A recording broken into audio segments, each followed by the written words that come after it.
Fadil, terima kasih teman-teman dari Koalisi Reformasi Kepolisian sudah membantu keadilan untuk Asmana.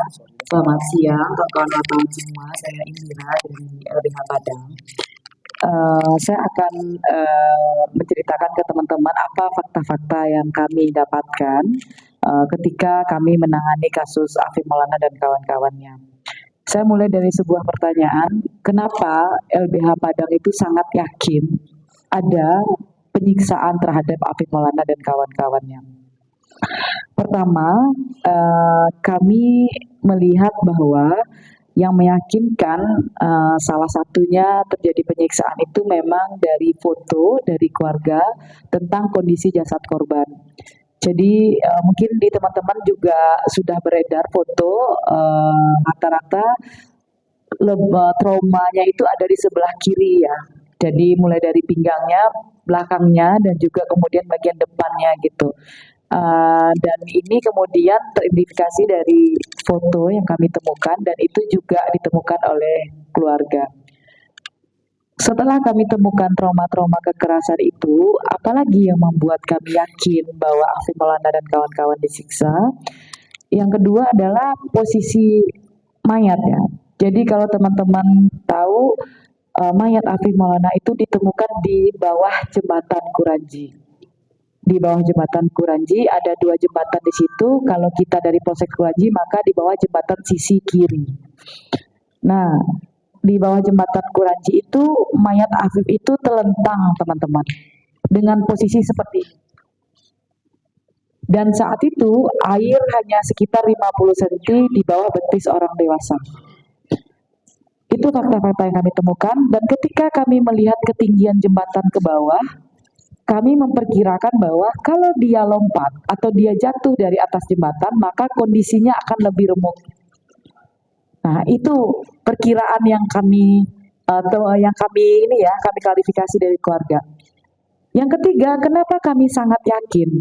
Kami juga bertemu dengan anak-anak lainnya yang juga terlibat dalam peristiwa tragedi Batang Kuranji itu, jembatan Kuranji pada sekitar pukul 4 dini hari tanggal 9 Juni. Waktu itu malam minggu, teman-teman. Jadi teman-teman yang lain saja kami menemukan 7 orang, 5 orang diantaranya anak, 2 orang dewasa. Kami berjumpa dengan mereka, kami menemukan tanda-tanda kekerasan di tubuh mereka. Ada yang bekas kemudian sulut rokok, ada yang kemudian bekas dilecut dengan rotan begitu, dan ada bekas tendangan begitu. Dan kami mengidentifikasi semua cerita mereka tentang apa yang mereka alami dalam tragedi jembatan Kuranji. Sudah 3 alasan yang saya kemukakan, saya lahir ke alasan keempat. Kenapa LBH Padang sangat yakin ada dugaan penyiksaan itu? Yang berikutnya adalah dari pengalaman kami menangani kasus-kasus penyiksaan. Ada berbagai metode yang kemudian dilakukan terus-menerus oleh kepolisian dalam mengeliminir ya fakta-fakta soal penyiksaan. Apa yang kami temukan dari cerita keluarga sejak awal ketika keluarga datang ke Polsek Kuranji ingin melihat mayat Afif Maulana, keluarga diminta kemudian menandatangani surat tidak menuntut apa-apa. Itu sudah menjadi modus. Lalu kemudian keluarga diminta mengatakan bahwa anaknya ini adalah pelaku tawuran. Ini meninggal karena tawuran begitu. Langsung di framing. Jangan diangkat ini karena ini aib. Jadi selalu ada pembicaraan itu di awal sejak di Polsek Kuranji ketika akan bertemu mayat Afif. Lalu kemudian bilang, gak usah diotopsi. Yakinkah diotopsi karena ini nanti jadi aib bagi keluarga. Karena anaknya pelaku tawuran begitu. Jadi dihalang-halangi. Yang berikutnya ketika sepakat otopsi, ketika keluarga dikatakan bahwa otopsinya di Bayangkara saja, rumah sakit polisi ya, jangan ke M Jamil karena di M Jamil berbayar. Kalau di Bayangkara gratis. Akhirnya keluarga tetap pilih di Bayangkara. Awalnya keluarga ingin di M Jamil. Ketika otopsi, keluarga dihalangi untuk menghadiri proses otopsi. Padahal di awal perjanjiannya keluarga bisa hadir di samping dokter yang melakukan otopsi itu. Setelah selesai otopsi, keluarga dilarang untuk memandikan dan mengafani jenazah. Jadi dimintalah pihak rumah sakit yang harus memandikan dan harus mengafani. Jadi cuma ditinggalkan wajahnya, silahkan lihat wajahnya saja begitu. Keluarga juga diwanti-wanti untuk tidak memfoto kondisi tubuh korban dengan alasan nanti akan menjadi aib.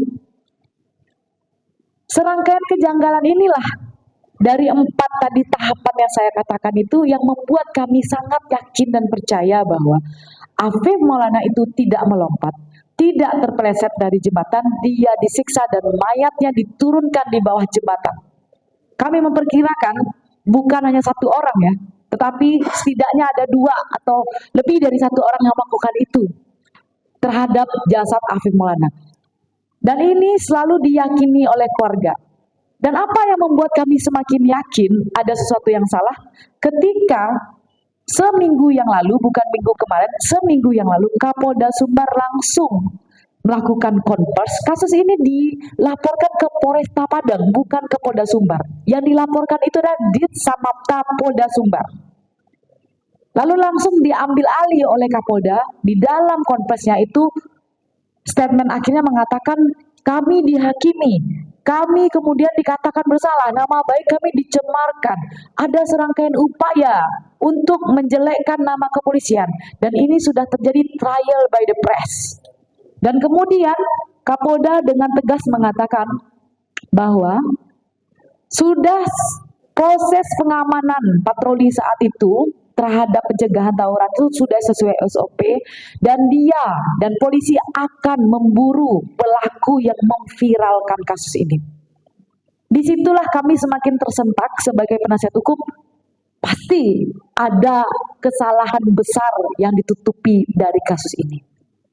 Dan kemudian memang kami melakukan serangkaian upaya dan saat ini kemudian juga keluarga dan kami sangat yakin Afif Maulana disiksa dan perlahan-lahan kami akan bersama teman-teman akan membongkar apa yang terjadi dan memberikan keadilan yang sesungguhnya untuk Afif dan kawan-kawannya.